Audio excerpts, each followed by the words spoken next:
Яагаад гэдгийг мэдэхгүй л нэг зүйл рүү ороод сайн шийдвэрийг гаргаад мэдрэмжээрээ хүн шийдвэр гаргах. Далд тухамсарч гэж яриад байгаа. Гэтэ энэ бол далд тухамсар байгаагүй. Энэ бол бидний хувь тавилангийн заяа тэр дээд вибрац долгионуудтайгаа бид нар хэдий ч нэ ойрхон байна. Тэр нь бидний хувь тавилан болж байгаа гэсэн. Тэгэхээр яг детальчлаад энэ секундын дараа, энэ моментын дараа, 3 минутын дараа ингэн гэсэн юм байхгүй. Хэрвээ миний вибрац энд засарж байгаа бол магадгүй миний надтай уулзрах хүмүүсийн учрал ерөөл ойртож байгаа. Би өөрийнхөө хувь тавилан заяанаас холдоод, би өөрийгөө үгүйсгээд, өөрийгөө голоод, өөрийнхөө заяаг холтогч байгаа, өөрийнхөө заяаг зарим хүмүүс харааж идэг штэ тий, харааж ирвэл өөрийгөө заяаг голж идэг. Би өстө өөдгөө амт юм да, би өстө азгүй ярьчаагүй ингээд өөрийгөө голох тусам нөгөө хувь тавилангийн замнал дээр надтай уулзрах хэвээр ерөөл тавилан, сургалт тий, энэ сайхан замналууд, миний амьдралын замналууд надаас холтоод. Тэгэхээр хүн болгоны дотор нэг юм мэдрэмж байдаг шүү дээ. Би энэс илүү сайн байж яага болохгүй гэж. Бидний зүрх сэтгэлээс Тэнгэрийн гүнээсээ бид нар хувь цаийг дуудаад шүү дээ, тий. За зүгээр 24/7 амьдарч байгаа л 9-6-гийн хооронд ажил хийгээл нэг юм рутинд ороод өөртөө нэг happy биш, хүмүүсийн өмнө яг үүрэг хариуцлага бүх юмаа хийж байгаа. Тэгэхээр цаанаа нэг дутуу мэдрэмж байгаад. Тэгээ надад мэдрэгдэж байгаа мэдрэмж нь бол танд магадгүй мэдрэгдэж байгаа мэдрэмж нь. Үгүй би энэс илүү шүү дээ. Гэтэ хүний хүнтэй харьцуулж олж аваагүй. Тэр нь илүү итлээд байна. Дутуу хөдлөөтэй, тэр нь гоё байж тээ. Тэр нэг харьцуулах тийм шунлын сэдэлт биш. Зүгээр л би дотоод сэтгэл ад жаргалын төвшин, төлөв байдлын төвшин, амар амгалын төвшин энээс илүү яагаад байж болохгүй гэж. Гэдэг юм мэдрэмж хүн болгоны сүнсэнд дутагтаад. Тэгэхээр энэ рүүгээ тэмүүлэх нь бид нар яг өөрсдийнхөө дараагийн жоохон дээд сүнсэндээ, жоохон хувь заяандаа итгэх, жоохон таларгалтай хандах. Хүний амьдрал урьдчилан бичигдсэн байдаг юм болов уу? Хүний амьдрал урьдчилан бичигдсэн байдлаар үргэлжлэлээ гэж бодоход өөрөө сонголт, шийдвэр, хувь тавиландаа эзэн болохын тулд хичээх, зүтгэх те амьдралын олон шаардлагуудыг даван туулах ямар шаардлагагүй гэдэг ойлголт үүсэж байна. Тэгэхээр энэ өөрөө хувь тавилангүй үүсгэсэн ойлголт л. Одоо барууны Холливуудын кинонууд гардаг. За тэдгэр кинонууд бол зүгээр яг л хорон мөч секунд дээр л яг л тексттэй юм шиг л ингээд бичигдсэн байдлаар ингээд кинонууд дээр гаргаад ерөөсө бодит хөдөлтөр юм байхгүй. Өөрөө яг нөгөө хувь тавилан буюу тэр заяа тавилан гэдэг тэр мэдрэмжээ авцсан байгаа хүн амьдралынхаа сонголт, шийдвэр, хийх гэж байгаа үйлдэл хүн одоо жишээлбэл надтай ямар нэгэн байдлаар таагүй мэдрэмж төрүүлсэн ч гэсэн хариу үйлдэл үзүүлэх бүх тэр сонголт шийдвэрүүдтэй өөрөө эзэн болоо явж байна. Нөгөө дээд хумсар, дээд бие маань биетэйгээ холбогдсон, хувь заяа нь ирээд суудсан. За магадгүй амьдралын зарим нэг үеүүдэд жишээлбэл хайртай хүнтэйгээ суух, хань ижлээ сонгох, тэ ажил, карьер, мэрэгжлээ сонгох, эсвэл одоо ямар нэгэн тохиолдолд амьдралын томоохон олон салаа замын уулзур дээрээс ямар нэгэн томоохон шийдвэр гаргах шаардлагатай үед бидний тэр дээд бие буюу за энэ л чиний явах ёстой мэдрэмж шүү, дагах ёстой мэдрэмж шүү гэдэг дандаа мэдрэмжийг өгч өгдөг. Тэгээд хүн болвол логикоор, фактаар өөрийнхөө мэдрээд байгаа мэдрэмжийг л баталдаг. Хүсэхгүй байх юм бол шалтгаан гаргаж боддог. Хүсэж явах юм бол тэрийгэ баталгаажуулаад шалтгаанаа гаргаж боловсруулдаг те хүний логик юу. Гэтэл бид нар яг тэр хувь тавилангийнхаа сонголт шийдвэрийг тэр дээд заяа буюу заяа гэж яриад байгаа тэр дээд сүнс, дээд биенийхээ мэдрэмжтэй хэдий ч н ойр байна өөртөө хамгийн хайртай, нийтийн төлөө, бусдад хохирол учруулахааргүй тэр сайн шийдвэрүүд гаргаж байна. Яагаад гэдгийг мэдэхгүй л нэг зүйл рүү ороод сайн шийдвэрийг гаргаад мэдрэмжээрээ хүн шийдвэр гаргах. Далд тухамсарч гэж яриад байгаа. Гэтэ энэ бол далд тухамсар байгаагүй. Энэ бол бидний хувь тавилангийн заяа тэр дээд вибрац долгионуудтайгаа бид нар хэдий ч нэ ойрхон байна. Тэр нь бидний хувь тавилан болж байгаа гэсэн. Тэгэхээр яг детальчлаад энэ секундын дараа, энэ моментын дараа, 3 минутын дараа ингэн гэсэн юм байхгүй. Хэрвээ миний вибрац энд засарж байгаа бол магадгүй миний надтай уулзрах хүмүүсийн учрал ерөөл ойртож байгаа. Би өөрийнхөө хувь тавилан заяанаас холдоод, би өөрийгөө үгүйсгээд, өөрийгөө голоод, өөрийнхөө заяаг холтогч байгаа, өөрийнхөө заяаг зарим хүмүүс харааж идэг штэ тий, харааж ирвэл өөрийгөө заяаг голж идэг. Би өстө өөдгөө амт юм да, би өстө азгүй ярьчаагүй ингээд өөрийгөө голох тусам нөгөө хувь тавилангийн замнал дээр надтай уулзрах хэвээр ерөөл тавилан, сургалт тий, энэ сайхан замналууд, миний амьдралын замналууд надаас холтоод. Тэгэхээр нэг л вибрац байгаа. Тэр вибрацыгаа байнга мэдэрч байгаа тохиолдолд бид нар хувь тавилангийнхаа зам дээр итгэлтэйгээр алхаж байна. Тэгэхээр тэр вибрацийг мэдрэмж нь бол нэг гоё ид шидийн өглөө босоод болзоонд явах гэж байгаа юм шиг догдлсон ямар нэгэн амьдрал дээр гайхалтай зүйл болох гээд байгаа юм шиг тэр зүйл. Амьдрал ингээ бэлгээ өгөх гээд юу л асах гээд байгаа юм шиг тэр мэдрэмжүүд байдаг л та.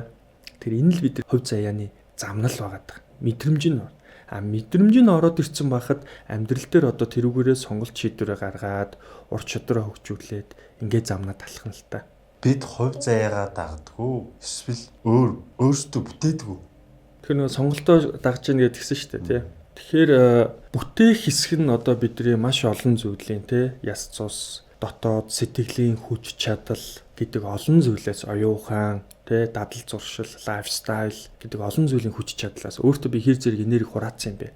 Гэхдээ заяа гэдэг зүйл бол тэр олон энергийг бидний сүнс чиглүүлэх л ганц л үүрэгт. Сүнсэн дээр үнэн байна. Чиглүүлэх ганц үүрэгт.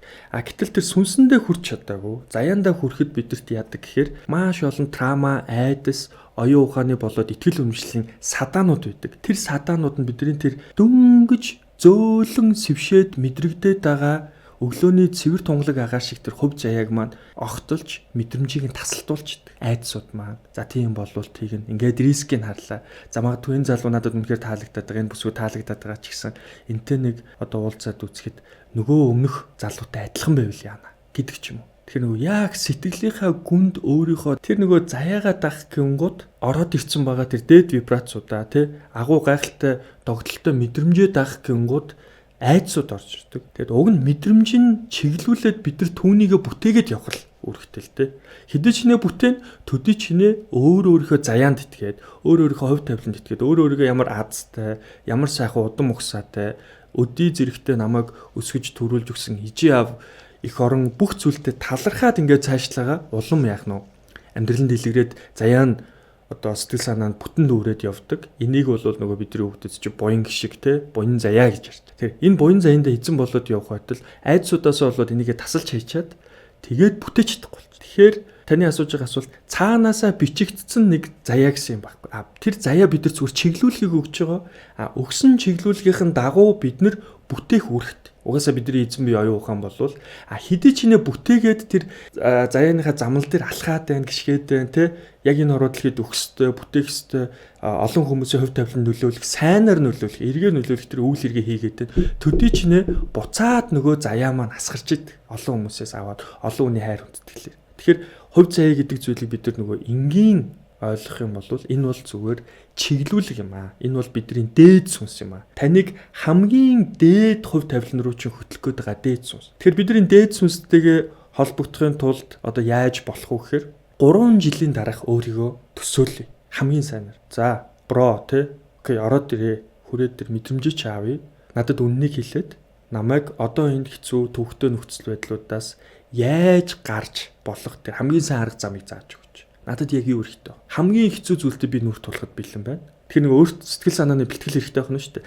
Харин би хувь заяагаа хүлэмж. Хамгийн дээд хувь тавилангаа хүлэмж. Тэрний төлөө би бүхнийг зориул. За, ингэж өөрийнхөө дээд сүнстэй ярилцаж, холбогдож, мэдрэлцэж чадах юм бол замыг бол чиглүүлдэг. Зүгээр бид нар энэ тохиолдолд айдсуудтай баригдаад өөртөө итгэхгүй, сүнсэндээ итгэхгүй зүгээр л оюун ухаанаараа шийдвэр гаргаад факт нотлохоо хүнээс амьдралаас янз бүрийн мэдээлэл цуглуулахыг илүү хичээгээд байдаг л та. Тэгэхээр хувь тавилангийн замнал дээр алхахын тулд бид мэдрэмжээ бариад яваад хад аяанда тэр бидрийг зөв газар түргдэг бол факт нотлохоо цуглуулаад тэр бол зүгээр л мэдрэмжийг баталгаажуулах процесс болчих. Яг нь баталгаажуулж болно. Тэгээ ер нь бол сүултээ өөрийнхөө сүнсэнд итгээд яваад ахаар хувь заяан дээр яваад ахаар нэг тийм баталгаажуул шаардлага байдгүй л болчтой юм дөө тий. Тэгэхээр хань ижлээ сонгож байгаа хүмүүс гэсэн би нэрээ энтэй ингээм амьдрах гэдэг юм бахтай гисээр агаал өөртөө итгэхгүй сүнсэндээ итгэхгүй ингэж явж байгаад тэгэл нөгөө үнтэй ингээм хамт байгаад идэг эцсийн дүндээ яг л нөгөө хүсээгүй үнтэйгээ олон жил хамт амьдэрсэн тохиолдол ч гэдэм үү те ингээ байдаг. Тэгээд иймэрхүү юмнууд бол түүний амьдралд бол бас байна л та. Тэгэхээр бид нар өөрсдийнхөө нөгөө сүнсэндээ итгээд шийдвэрээ яг тэр дээд шидийн мэдрэмжээр гаргаад явах нь л хамгийн таатай. Биднэрт хамгийн зөв. Жинхэнэ өөрийгөө хайрлаж байгаа гэсэн үг л те. Яг миний хувь заяа гэдгийг яаж мэдх юм бэ? Мэдэхгүй л дээ зүгээр мэдрэгдэнэ.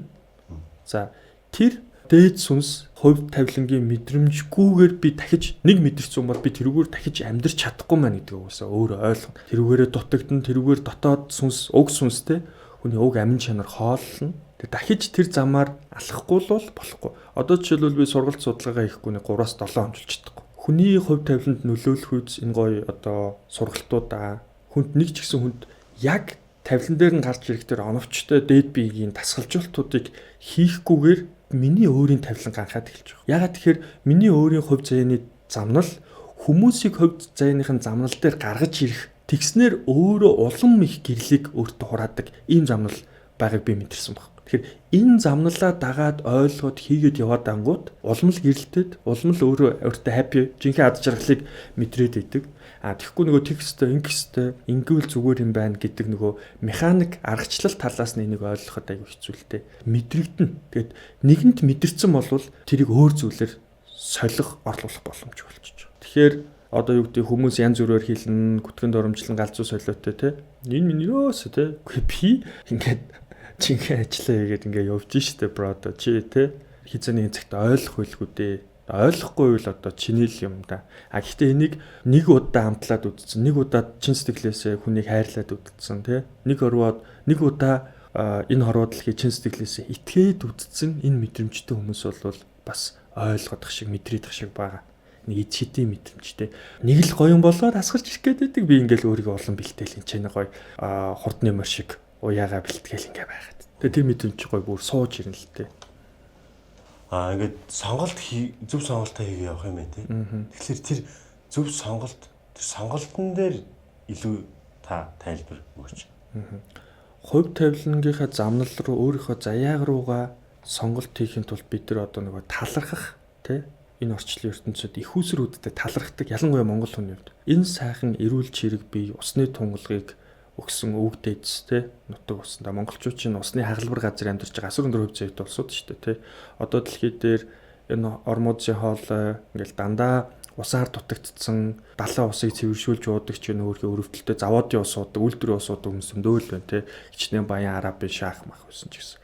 Бид нар бол энэ байгалийн гүний цэвэр амьтай эрдэстэй энэ сайхан усыг уух хувь тавилантай байна. За энэ дээр таларх. Мэргэн цэцэн оюун ухаантай, мал сүрхтэй, тал нутагтай зуны тэр бороо ороод тэр шүүдрийн үнэр ямар гоё идэв өглөө те шинжэнгөө гоё бороо шаагаад өглөөний үүрийн жин үдшийн нар жаргаж байгаа. За тэгээд тэр хотод байсан ч хөдөөч байсан ч бидэрт мэдрэгдэг нэг гоё зуны за эсвэл өвлийн жавар те шөнийн оддын жигнэлтэх мэдрэмж энэ олон зүйлсийг бид нар энэ ороод дэлхий дээр мэдрэх энэ хувь заяанда таларх. Ингээд өөрийнхөө одоо цаг дээр талархаад ирэнгүүт заяа маань дээрээс нөгөө биднэрт хинбэ гэж яаж байгаа жинхэнэ бие маань гэсэн. Ухамсар маань, ажиглагч маань.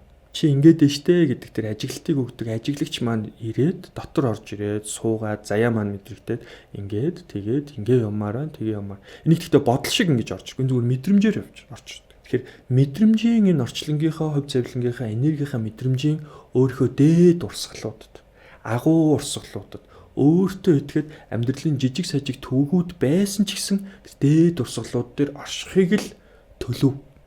State management төлөв. Ингэж хувь тавилан дээрээ өөрийнхөө хийх зүйлийг асар өндөр эрчим хүчтэй, асар их аз жаргалтай.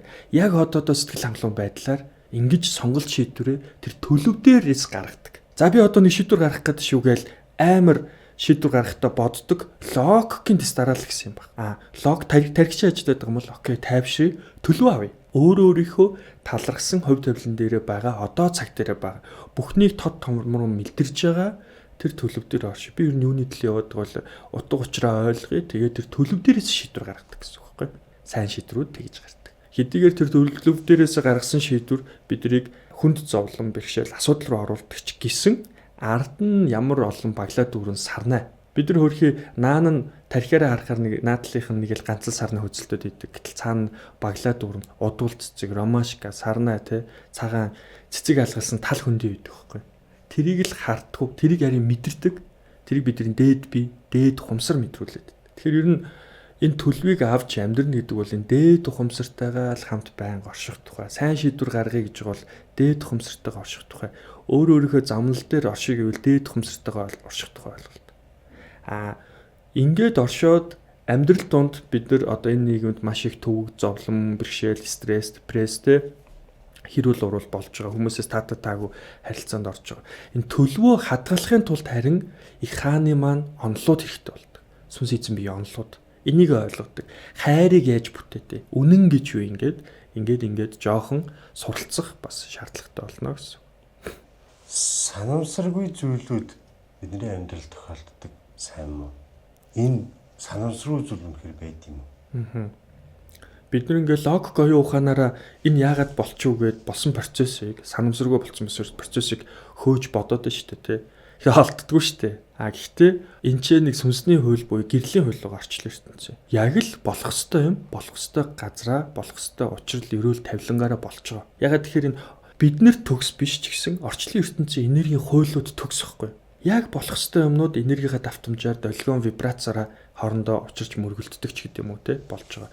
Тэгэхээр би өөрөө ухамсарлана. Санамсаргүй сайн муу зүйл болсон бол миний вибрац долгион юм байж те.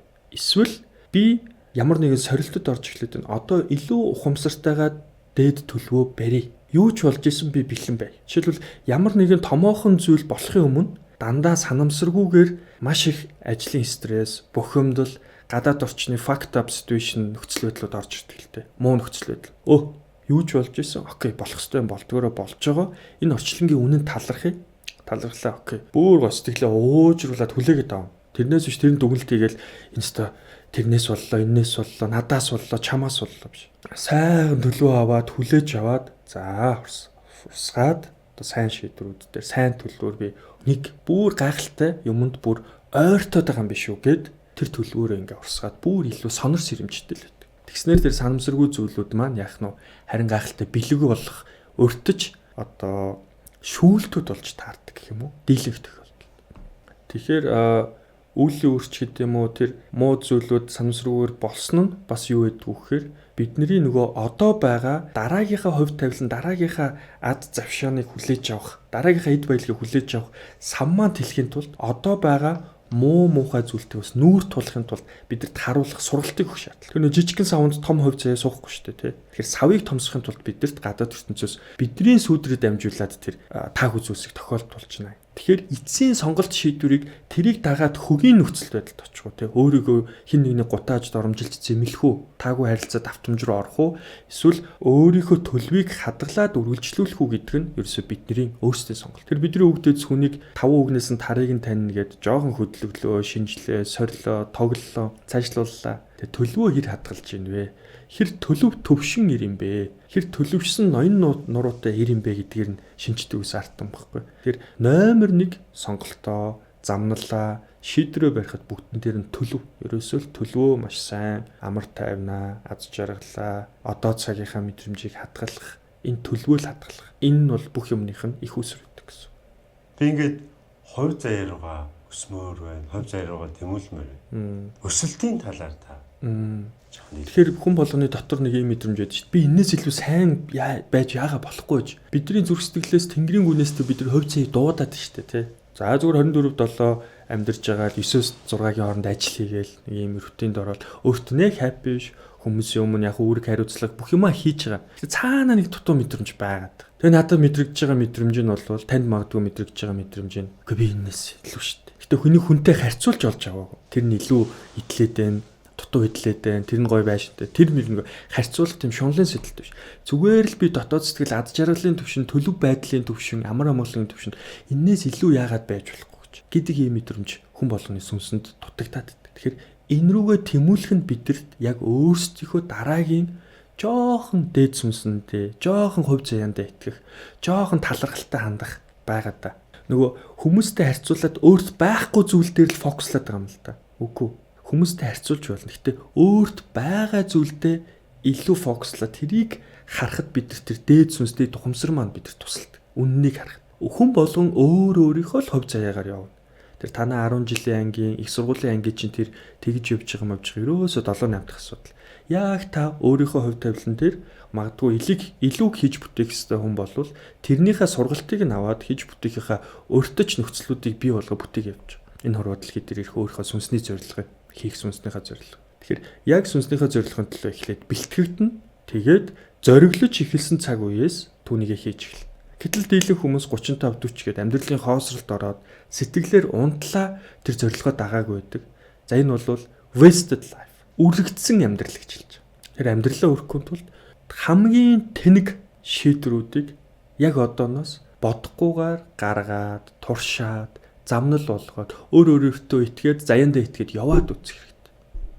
Суусан цэцнээс явсан тэнгэн дээр шүү дээ, тэ. Яагаад зарим хүмүүсийн амьдрал их амархан юм шиг байдаг. Тэгээ зарим хүмүүс их ядарч зовх хэцүү байгаад байгаа юм шиг байдаг, тэ. Энэ ялгаа яагаад юм бэ?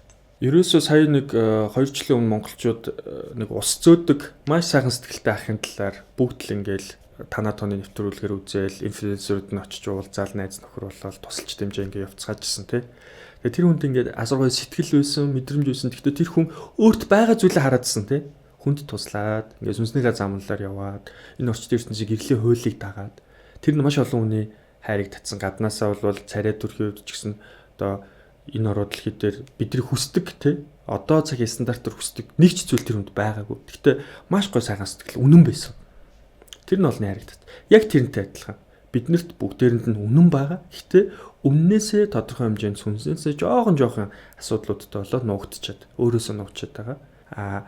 Харьцуулаад гадаад ертөнцтэй харьцуулаад хүмүүсийн амьдрал зовлонтой байна гэдэгт нь итгэжид өөрийнхөө амьдралын төвөгтөд итгээд энэ орууд дэлхий дээрээ сүнсэн бит хилээд өөртөө итгээд харах юм бол ямар ч зовлон байхгүй юм байна. Нөгөө заяаныхаа сүнсийг оруулж ирээд, дээд сүнсээ оруулж ирээд 3 жилийн өмнө дараах ирээдүй, 5 жилийн дараах ирээдүй төлөвшсөн байгаа өөрийгөө өнцгөөс харахад үгүй өнөөдөр туулаад явж байгаа чинь зүгээр л нэг жоон сургалт юм биш үү, тий? Энэ майндсет бол бидний хүүхдэд зүйл маш сайхан заагаад өгсөн. Бага юмдаа талархах юмтай маа минийхөө, шунддаг маа минийхөө, хүнтэй харьцуулдаг маа минийхөө, хүн болгон өөрийнхөө замналаар гэлдэрч байгаа маа минийхөө. Өөрийнхөө заяаг ахиулахын тулд нийтийн энэ орчлон ертөнцийн сүнсийг өөртөө агуулж сураад тэхийн тулд яах нь хүмүүстэй маш сайхан одоо сайн үйл хэргийн төлөө зүтгэд юм аа минийхөө. Том үйл хэрэг эр хүн бүтээд юм аа минийхөө гэд ингээд бид бүгдэнд нь заагаад өгсөн. Гэтэл манай монголчуудын одоо сүнс нь гэх юм уу? Ерөнхий үндэсний ондоошлол нь юу гэдэг вөхөр эр хүн гэлтгүү эмэгтэй хүмүүс нь бүр асар дайчин баатарлаг би гараад бүтээ, би компани бол би дэлхийд гараа гэдэг юм амбицтай. Тэр нь гэхдээ амар тийм агуу ариун мэдрэмжээр бүтээсэн тийм гоё амбицууд мэдрэгддэг, үнэртдэг те. Тэгэхээр манай уг нь Монгол сүнс бидний одоо ерөнхий ондоошлол бол маш агуу, хувь заяан дээрээс ингээ асгараад идэг. Бид нар газар дээр ноу хав аргачлалаа ойлгохгүй, тэр нөгөө хуйлуутай ойлгохгүй газар л хөрхийн матганаал тонгоцсгоогод байгаа юм л та. Одоо зүгээр брада те хөшөө чи зүгээр сүнсээ суулгаад заяандаа итгээд ингээд амьдраа. Тэгжиж бид нар дараагийн төвшөндөө өөрийнхөө сүнсийг холлоно. Заяандаа итгэжиж, өөртөө итгэжиж, өөрийнхөө сайн талуудыг дээд тухамсраар харж иж цаашаа явнаа. Ялагдчихсэн жоохон мяа уюудээ хүлээн зөвшөөрчиж тэр одоо сүүтрээр чинь тэр хөвдөлтүүдээр чинь жинхэнэ сүнс чинь ирж суунаа. Ийм л зүйл. Та хэрхэн хувь зээний шилжилт хийж исэн бэ? Таныг хийсэн. Ер нь бол 2 жилийн өмнө, 3 жилийн өмнө төсөөлөгдгөө. Гэхдээ мэдрэмж нь байгаа шүү дээ, тий. Тэгээд ямар ч сан би чинь 10 жилдээ л багш нарын ширээн дээр гарч суугаад хүмүүст ийм гоё лекц хилтгэл тавих юм шиг мэдрэмж төрдөг байсан. Гэхдээ тэрийгээ зүгээр ухамсаргүйгээр дагаад яваад дээсэн. Гэхдээ яг хүрнэ гэдэгтээ бол өөртөө итгэхгүй, мэдрэмж нь бол байхгүй. Тэгээд нөгөө өөртөө итгэхгүй байгаа юм чинь өөрийнхөө юу хийж чадахыг төсөөлөхгүй л их хар бараантай, өөртөө гутранг те яг нөгөө дотроо чин сэтгэлээсээ хүсэж байгаа замнал дээр гарч иж чадахгүй ингэж явдаг байсан. Одоо бодоход бол нөгөө Сүхбаатар Жанжины хэлсэн шиг хамтдаа бид нар одоо зориглон хөдөлгөөс цэнгэлийн манлайд хүрч болохыг дан ганц бидний сэтгэлийн чин зориг мэднэ гэдэг шиг нөгөө зориглож эхэлсэн үеэс л өөртөө итгэж эхэлсэн үеэс л ер нь бол алд алдаар төөгөр биш алд алдаар өсвөл одоо 3 сарын өмнөх би өнөөдрийн би хоёр бол өөр сарын дараах миний дээд би бол шал өөр төвшөнд явж байгаа гэдгийг би мэдрээд байна л гэсэн үг. Тэгэхээр энэ нөгөө нэг удаагийн кейс гэхээсээ илүү яг өөртөө итгэж эхэлсэн, өөрөө зориглож эхэлсэн хинч байхгүй бахт хинч надад урам өгөөгөхт би өөрийгөө хөдлөж эхэлсэн үеэс л боломжтой болдог. Яг тэр нэг хуурлын цэг юм. Зарим хүмүүстэй амьдрал дээр заавал учрах ёстой байдгүй. Ер нь бол энэ орчлын ертөнцийн чи өөрөө юм эргэлттэй. Тэгээ тэр эргэлт буюу хувь тавилангаа замнал дээр гараад ирсэн улсууд маш гой хоорондоо уулзраад нэг нэгнийгээ амар амгалангаар хүлээн зөвшөөрөөд ингэ явчихд. Гэтэл надтай муухан таарчвал яана? Би муу хань жилтэй болчвол яана? Яаж эннээс зүгтаах вэ гэх юм. Эсвэл муу хань жилтэй болохгүй тулд яах вэ? Үгүй шүү дээ. Бидний амьдралын зорилго сайн хань жилтэй болох. Сайн хань жилтэй болохын тулд яах нь вэ? Дугуйгаа л олж нийлнэ. Өөрөө л сайн хүн одоо зөв замнал дээр явах нь л чухал. Гэтэ нөгөө зөв хүн байх гэж хичээх биш. Механикаар. Зөвөр өөрийнхөө аз жаргалд өөрөө өнөдөр эзэн бай. Өөрийнхөө бодит цаг одоо цаг дээр өөрөө өнөдөр оршин тий. Өөрийгөө сайн ханижилтэй болно гэдэгт угаасаа сайхан амьдрал гэдгийг мэдрээ түндээ зориод бүтээгээд явж байхад угаасаа тэнцэж сайн хүн болтохгүй. Тэгэхгүй муу хүнээс яаж холдох вэ гэх юм бол тэр муу хүн ирлээ. Одоо өөрт чинь таалагддаг хүн ирлээ. Тэрнтэйгэл ноцолдож зодтолдог тийм одоо сургалт амьдралд ч ирэх гэдэг байгаа. Тэгэхээр нөгөө юун дээр фокуслах вэ? Энэ ихтэй манифест биш шүү guys. Энэ зүгээр мэдрэмжээр ингэж орж ирдэг ийм зүйл байдаг. Заяаны хүн гэж үнэхээр байдаггүй. Хүн болгонд ирсэн заяа нөө. Гэхдээ хүн болгоны тэр заяан дээр оршиж чадах нөөц болцоо, удам ухсааны мэдээлэл, генетик, оюун ухаан, IQ, EQ гэд маш олон ур чадрууд ингээ байж. Гэтэл заяан дээр оршиж хурдтай тэр заяан дээр оршиж бүтээхийн тулд бидэрт маш их ур чадрууд хэрэгтэй амьдрал дээр. Нөгөө оюун ухааны хурдан суралцах чадрууд хэрэгтэй. Асуудал гарлаа гэс зохицуулаад суралцж. Тэгэхгүй нэг газар ингээл 5-10 жил ажиллаад зэврээл тэгэл заяанаас холдоол өөртөө баагаар урт хугацаанд өгч айгүй хэцүү шттэ. За би л болохгүй гэл өөрийгөө зэмлээл. Нөгөө баагаар нэг удаатаа тас гэж цохиулж бүтлгүүдчил тэгэл сэтгэл санааны хувьд живжээд өөрийгөө живж байгаа гүнд нь очиж байгаа хүмүүс маань бидрийг авардаг байхгүй. Сүнсэнд живээд сэтгэл санааны гүнд очиход тэнд бидний жинхэнэ сүнс үүд. Тэр нь бидрийг аварч босгож ирдэг. Тэгэхээр нөгөө бид нар живхээс хайгаад идэг. Гэтэл нөгөө удаан унаадахаар бүр тэр нь амьдралынхаа өдөр тутмынхаа зан дадал зуршил биологийн дасал болцсон зүйлүүдтэй ингээ удаан унахч бүр илүү гачлантай. Тэгэхээр улс орны хувьд ч үндэстний хувьд ч бид нар зүгээр удаан унахаас л маш их айх хэрэгтэй юм шиг би зүгээр надад зүгээр санагддаг. Харин хурдан 5 гээл унлаа тэр тэндээс босож ирэх чадвар, хариу үйлдэл үзүүлэх чадвар, хурдан суралцах чадвар. Ингээд хоёр хүн угаасаа хувь заяа нь нэг нэгнийгээ мэдрээд нэг нэгнийгээ бүрэн сүнсэндээ хүлээн зөвшөөрсөн байхад одоо хамтдаа оршоод хурдан суралцах нь чухал. Одоо нөгөө оюун ухаан гэдэг зүйл чинь амьдрал дээр хэрэг болоод ирж байна гэсэн үг тийм. Тэгэхгүй хувь заяа нь ингээд хамтдаа байгаад байгаа нэг нэгэндээ үнэнч хайртай чин сэтгэлээсээ хайртай байгаад байгаа хэрнээ өөр амьдралын төвшин чадварт суралцаад байгаа нэгэндээ жоохон сэтгэл хангалуун бус тийм. Нэгэндээ жоохон чирэгдсэн ч юм уу. Тэр ийм учраас бидний өвгдөөдөөс бидний тэр оюун ухааны чадамж үүсэн бий болдог удам мухсааг нь сайн хараарай л гэдэг. Ханыхаа. Хоёрдугаар тэр ханыхаа сүудрүүдийг нь харна. Удмыг нь харснаар аав ээж нь тухайн хүнийг хэр зэрэг хүн болгож, бүтээгдэхүүн болгож үйлдвэрлэсэн юм бэ? Тэр үйлдвэрлэгч нарыг харах хэрэгтэй байхгүй. Made in China юм уу? Made in Vietnam юм уу? Mongolia юм уу? Russia юм уу? USA юм уу? Тэр хаана үйлдвэрснийг бид нар бараа авахтаа хараад идэг гэрнэ. Аав ээжийг нь хэр зэрэг сүудрээ тусгаасан. Хэр зэрэг заяанд нь одоо өөрсдийнхөө сүнсийг амар амгалан, оюуны дархлаатай өөрийгөө хайрлаж сургасан гэдэг эцэг их гэдэг үйлдвэрлэгч нарыг харахгүй. За тэгэнгүүт асуулт нь болохоор хувь заяаны хүн нэг хүн байдгүй тийм чадамжтай маш олон хүмүүс байгаа. Бид нар өөрсдөө агуу хувь заяа нь ирээ суудсан, гэрэлтэй юм үндэстэн. За одоо харин энэ дундаас бид нар ухаалгаар асар олон зүйлийн тооцооллыг хийх нь шүү дээ Их үүсрүүд нь хэр энэ хүний хүн болгосон юм бэ? Тухайн хүн хин зэрэг хүн чанартай юм бэ гэдэг тэр хүн чанар гэдэг багц дотор ч маш их зүйл байгаа шүү дээ. Оюун ухаан, хүч чадал хүнлэг инэрэнгүй сэтгэл. Тэр болгон багцуудыг, стандартуудыг харж байгаа л тэр хүн нэг бид нар сонгодог болохоос биш.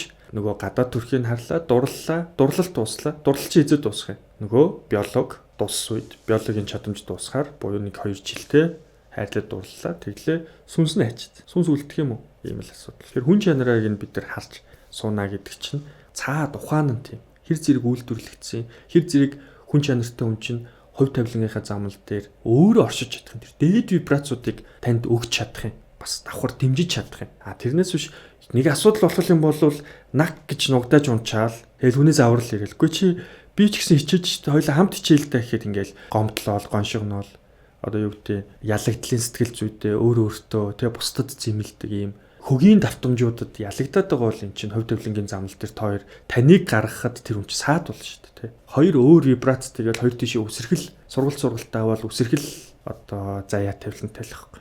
Хайртай хүнтэйгээ уулзах нь хувь заяа муу юм болов. Ер нь хүнд хайрлагдана, хүнд дотоод уг хүн жинхэнэ биегээрээ хүнд хайрлагдана гэдэг бол дээд хувь заяа. Хүний эдэлж болохын ороод л гэдэг. Бүр олон хүнд өөрөө өөрийнхөө байгаагаараа хайрлаж хүндлэгдэнэ гэдэг бол дээд хувь заяа. Хүнтэй жинхэнэ хайртайгаа уулзна гэдэг бол дээд хувь заяа. Тэр зүгээр нэг ахуй материалын санхүүгийн асуудал гараад нэг хүнтэй сууж байгаа шүү дээ.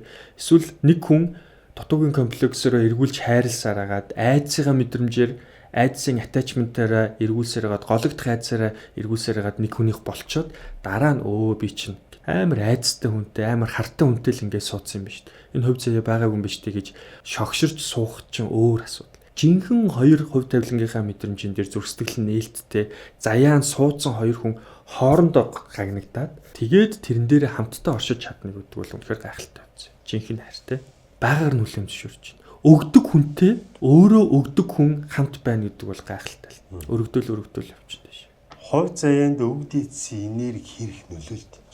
Бидний өвд эцсийн одоо энэ онгод тэнгэрч хийж ярьж байгаа, харсан даасан тэнгэрч хийж ярьж байгаа. Энэ бидний генетикийн кодууд. Генетикт ясан дасар их энерги байгаа. Тэр энерги ингээ ухамсарчиж биежиж гарч ирдэг. Дээрээс ч ирээд байгаа юм биш.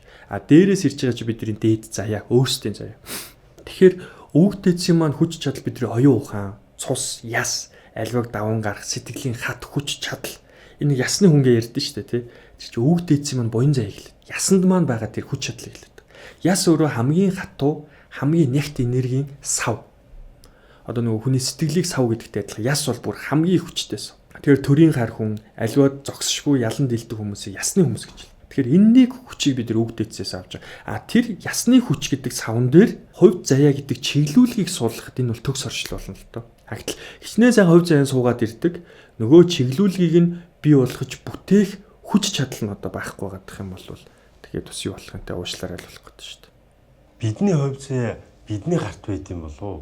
Өөр ямар нэгэн гадны нөлөөлөл тий хөөсөр байна уу? Мэдээж өөрсдийнхөө хувь заяаныхаа зам дээр гарна гэдэг шиг өөрийнхөө хувь тавиланг мэдрэхээс өмнө бид нар дандаа сул дорой байх үедээ бусдын орчны нөлөөлөл дотор оршиж. Нэг гайгүй үнтэй уулзчихараа өдрийнх нь vibe нь мэдрэмж нь гоё болоод нэг гайтай нөхцөл байдалд орчхорол уурлал, бухимдал, стресстэй нийгмээс асуудлыг хайгаад эхэлдэг. Нэг юм байдалтай явж хагаад хугарлын цэг дээр ирнэ. Тэр нь бол хөвчлэн тийм дээшигээ өгсөн амжилттай үед хизээж байдгүй хамгийн гол нь унаад живээд одоо сэтгэл зүйч нарын хэлж байгаагаар бол сэтгэлийн гутралд орно. Гутралд ороод байгаа юм шиг л та зүгээр өөрөө л үгээл уг нь тэмүүлээд байгаа. Жинхэнэ мэдрэмжээрээ. Тэгээд гүн рүүгээ живээд өвдөлтүүдтэйг нүүр тулаад сонголт шийдвэр гаргах хэрэгтэй бол. Би сүнсэндээ дотоод сэтгэлийнхаа гүнд энийг даван гарч сайхан амьдрах уу? Тэр мэдрэмж нь орж ирнэ. Эсвэл зүгээр л лүүзер хിവэрэ байсараад энэ чигээрээ дуусах уу? Тэгээд бид нар сайн шийдвэр гаргадаг тэмцээ. Яллаа. Тэр цаг үеэс дандаа хэрэгтэй хүмүүс нь хувь тавилангийнхаа замнал дээр оршиж байгаа хүмүүс нь туслах хүмүүс нь магадгүй биднээс тусламж авах хүмүүс нь ч гэсэн гарч ирээд ингэ явчихдаг л та. Тэр ерөөсө живэлт болон өгсөлт хоёр угтаа адилхан л дээшээгээ явж байгаа процесс. Бидний амьдралын бүх процессууд дандаа дээшээгээ явж байгаа. Бид нар тэрийг сүнсэн биений бэлэг оюуныг таньж мэдээг учраас харахгүй л байгаа юм л та. Яагаад живэлт сайн бэ гэхээр өөрийнхөө жинхэнэ сүнстэй уг сүнстэй уулзах гэдгаагаар сайн. Хэцүү амьдрал туулж байгаа хүн хувь заяагаа өөрчилж чадах уу? Хэцүү амьдралдаа итгэцэн болж чадахгүй. Би хэцүү амьдраад байна, төвхтэй амьдраад байна гэдэг дүрдээ орцсон болж чадахгүй.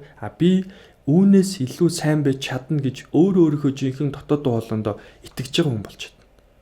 Та энэ амьдрал одоо өнгөрсөн амьдралдаа өөрчилж болох тийм боломж өгвөл та юуг өөрчлөх вэ? Эндээ юу ч өөрчлөхгүй шүү дээ. Яагаад тэгэхээр тэр одоо миний хамгийн их ялагдчихсэн моментууд, айдсууд өнөөдрийн намайг бүтээхэд хамгийн том сургалтууд. Өнгөрсөн цаг дээр бүтлгүүдчээсээ харилцаанууд, одоо гэмт хэрэг ч юм уу те асуудалд орж исэн цаг үе, миний айж исэн, агшиж исэн үед. За тэрнтэйгээ нүүр тулаад гарч ирээд өөрийнхөө яг үнэн замнал дээр явахыг хичээж байгаа, үнэн замнал дээр оршиж байгаа учраас тэр бол хамгийн том сургалтууд л юм л та. Тэр ерөөсөө өөрийнхөө хувь тавилан буюу өнгөрснөө ч гэсэн бүтэн дүүрэн тэрвэрэд аваа. Тэр чинь бидний жинхэнэ сүнсээ.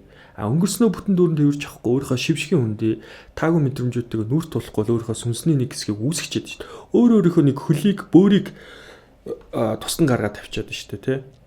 Тэгэхээр өнгөрснөө бас бүтэн хүлээж авах нь талархах нь чухал. Хамгийн муухай өвдөлтийг өгсөн хүмүүстэй бид нэр хүлээн зөвшөөрч чадсанараа талархах хүчтэй болсноор жинхэнэ хувь тавилангийн маань сүнс бидэрт тэр яг одоо сууж наг гэл.